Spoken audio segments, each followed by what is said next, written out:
Hi, we will speak a little bit about sustainability on the water dimension. This has become a hot topic today across the country because the country has been reeling under water scarcity for about a year or so now. I'm not surprised. India was a water positive country for centuries. Perhaps in the history of the world, the history of this country, India has become water negative for the first time in this history. Why has this happened? It's simply because there has been no mindful planning on water management in any government across the country. This is a local problem. We have no competency, I would say. Even where there was competency available, I think there has been no proper freedom given to people to start designing better things for the cities. The architects of the cities, for instance, Sri Kempegowda, who designed the Bangalore city, had very clearly understood that the city cannot sustain itself without a proper water management system. Now, believe me, this particular city has absolutely no way of sustaining itself today. And this has been in the newspapers for several weeks now. Why has it become like that? It's because the city's nearest main important water source is about 100 kilometers away, Kaveri River I'm talking about, and about 850 meters below. Now, it requires a lot of energy to pump this water every day to the city. The city has already seen, crossing about 1 crore in terms of population. Now, where is the water going to come? The water needed to come. Water was planned to come within the 250 lakes in and around the city.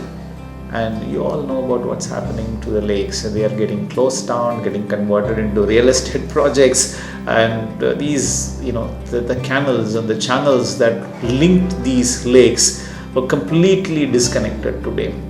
So there are floods in some parts of the city, and there's absolutely no water in the other part of the city. And the city is also a very interesting city because one side it's about 250 meters above the other side of the city. The water naturally drains from the north to the south of the city in Bangalore.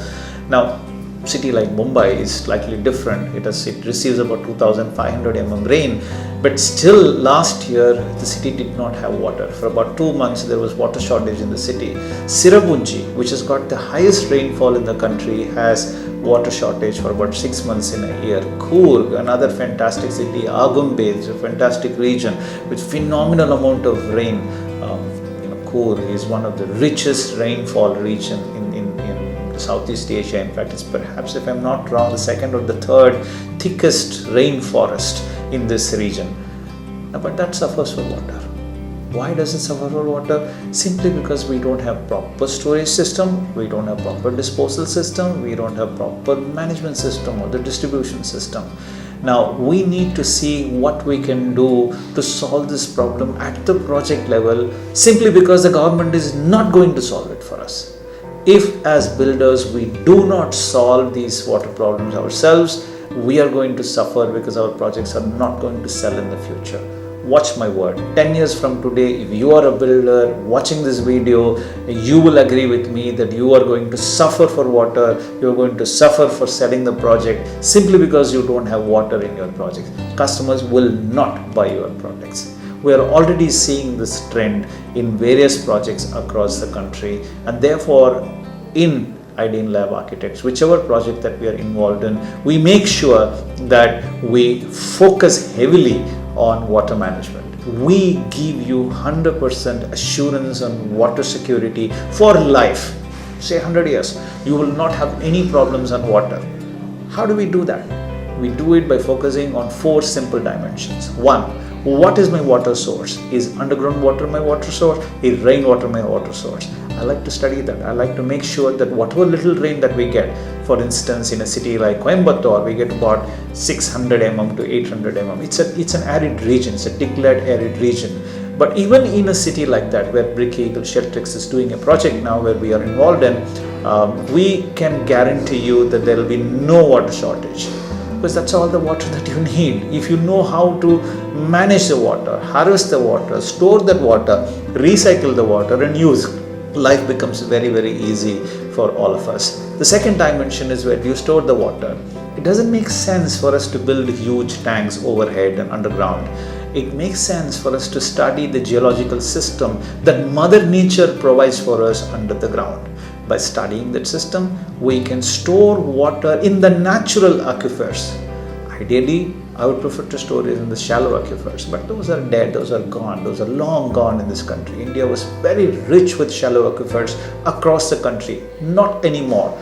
I need to go down to the deep aquifers and start storing the water, 600 feet to about 1,300, 1,400, sometimes even 2,000 feet. I need to go down to hit the deep aquifers, not for borewells, but to store the water. Those waters are not meant for human use, I would like to reckon. But unfortunately, we have reached a point where we are reaching a drier part of our history, so to say, where there is a need for us to touch the deeper aquifers. But at least let's use it meaningfully. Let's try to store more water. Let's try to recharge more water than what we take out of such aquifers.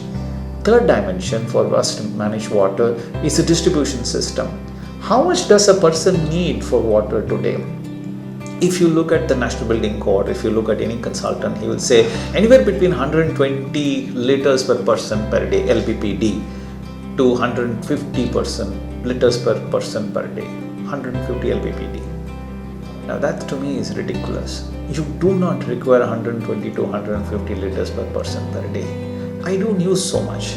We have done enough calculations to tell you and assure you that around 60 to about 90 liters per person per day is more than sufficient. Let's take about 75 liters per person per day. That's all you need, every person in every home. You have, let's say, 5 people in your home approximately, so you'll need about 300 to about 400, 500 liters per person per day, so the entire family. Now, the good news is not all of that need to be fresh water. Why do I need fresh water to flush my flush tank? Let's say I use it twice a day for long flush, and then about 4 times a day for small flush. Okay. I do not need fresh water for that, and I certainly don't need 10 liters per flush. I don't even need 8 liters per flush. Oh, wait a minute, I don't even need 6 liters per flush. Today there are systems that are available for small flush. I need only 1.5 liters to 2 liters per small flush, maybe 4 to 5 liters per long flush. That's enough. There are systems available today. Well, you might think that costs a little bit more money, but imagine the savings that you're going to have by reducing the cost of piping, cost of water management, the cost of not having water in the campus. That's huge. If your marketing man can assure to your customers that you're not going to have water shortage in my campus, that's a fantastic marketing statement to make. The last dimension, I covered the source, I covered the supply, I covered the storage and the distribution part. The last one is the disposal. To me, water should not be disposed.